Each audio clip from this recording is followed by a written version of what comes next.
اس قسط کا آغاز اس ہند سے ہوتا ہے جہاں کئی قبیلے میں ابن العربی سلطان غیاث الدین کے پاس پہنچتے ہیں۔ سلام دعا کے بعد وہ دونوں بیٹھ جاتے ہیں۔ ابن العربی سلطان سے لڑائی والے واقعے پر افسوس کرتے ہیں اور پھر کہتے ہیں اللہ کا شکر ہے کہ اس نے آپ کو ہماری ریاست کے لیے محفوظ رکھا۔ غیاث الدین کہتا ہے دشمن نے ہمیں بہت پریشان کر رکھا ہے لیکن ہمارے بہادروں کی وجہ سے اللہ نے ہمیں بچا لیا۔ اس کے بعد سلطان غیاث الدین ابن العربی کو بتاتا ہے کہ ہماری ریاست کے غداری میں میری والدہ بھی شامل تھی، اب وہ پچھتا رہی ہے لیکن مجھے سمجھ نہیں آ رہی کہ میں کیا کروں۔ ابن العربی کہتے ہیں آپ ایک سلطان ہو، آپ انتہا کی طرف نہیں جا سکتے، آپ ان کو معاف کر کے باقی لوگوں کے لیے مثال قائم کر سکتے ہو۔ غیاث الدین کہتا ہے آپ کی باتوں نے میرے دل کو بہت سکون دیا ہے ابن العربی حضرت۔ دوسری طرف جنگل میں ارطغرل اور اس کے ساتھی ایک غار میں پہنچ چکے تھے۔ ارطغرل ایک خنجر گرم کر کے اپنے زخم پر لگاتا ہے تاکہ زخم بند ہو جائے۔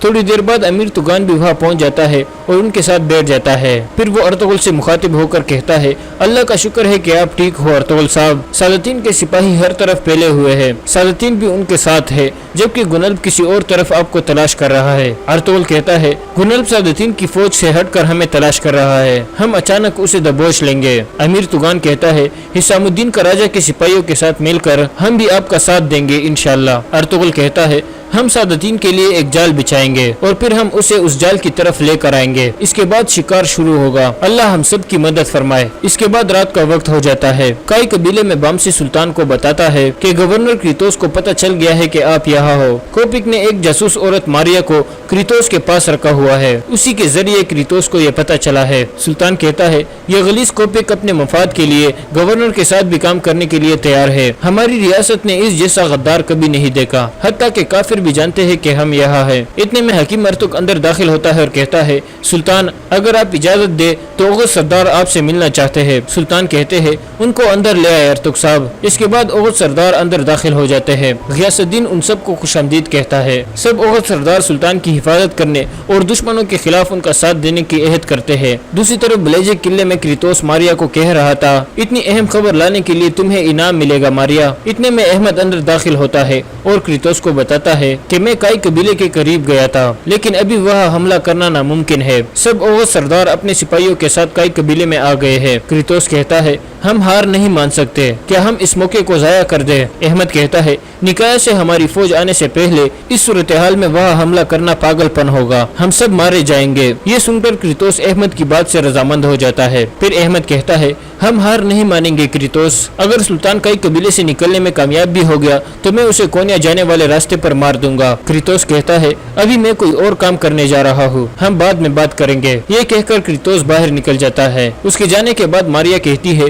تم پہلے تو ترکوں سے اتنی خوفزدہ نہیں تھے عارس، کیا تمہاری بہادری کے دن گزر چکے ہیں؟ پھر احمد کہتا ہے تم جنگ کے بارے میں جانتی کیا ہو ماریا، مجھے اکساؤ مت، اگر تم اپنے بھائی کے پاس نہیں جانا چاہتی تو مجھ سے مت الجھو۔ یہ کہہ کر احمد باہر نکل جاتا ہے۔ اس کے جانے کے بعد ماریا کہتی ہے میں پتہ لگاؤں گی کہ تم کس چیز کے پیچھے ہو عارس، میں تم سے اپنے بھائی کا انتقام ضرور لوں گی۔ دوسری طرف کئی قبیلے میں غیاث الدین سب اوغد سرداروں سے مخاطب ہو کر کہتا ہے میں کچھ عرصے تک اپنے محل سے دور رہوں گا جب تک کہ ہماری ریاست کے غدار ختم نہیں ہو جاتے، اور اس مقصد کے لیے میں لڑ کر شہید ہونے کے لیے بھی تیار ہوں۔ پھر سب ترک سردار بھی غیاث الدین کا ہر لحاظ سے ساتھ دینے کی عہد کرتے ہیں۔ اس کے بعد اگلا دن شروع ہو جاتا ہے۔ گنلب اس غار میں پہنچ جاتا ہے جہاں ارطغرل اور اس کے ساتھیوں نے رات گزاری تھی۔ گنلب کہتا ہے وہ چلے گئے ہیں، وہ ابھی بھی امیر سادتین کو قتل کرنے کا ارادہ لگتے ہیں۔ ایک کمانڈر پوچھتا ہے آپ کیسے یہ کہہ سکتے ہو؟ گنلب کہتا ہے انہوں نے اپنے گھوڑوں کو یہاں چھوڑ کر ہمارا دھیان اس طرف کیا ہے، وہ ابھی بھی امیر سادتین کے پیچھے گئے ہوں گے، ہمیں فوراً روانہ ہونا ہوگا۔ اتنے میں گنلب کے ذہن میں دوبارہ ارطغرل کی باتیں آتی ہے جب وہ کہہ رہا تھا کہ سادتین جھوٹ پھیلا رہا ہے کہ یہ مرحوم سلطان کے ہوصرف کا بیٹا ہے۔ اس کے بعد گنلب کہتا ہے کمانڈر کیا تم نے سنا ہے کہ امیر سادتین سلطان علاء الدین کے والد سلطان کے ہوصرف کے بیٹے ہیں؟ کمانڈر کہتا ہے ہاں جناب، میں نے یہ بات خود امیر سادتین سے سنی ہے۔ یہ سن کر گنلب چونک جاتا ہے۔ اسی دوران ارطغرل اور اس کے ساتھی ایک جگہ چپ کر بیٹھے ہوئے تھے جبکہ سادتین کے سپاہی انہیں تلاش کر رہے تھے۔ ارطغرل آہستہ سے کہتا ہے آؤ ذرا سادتین،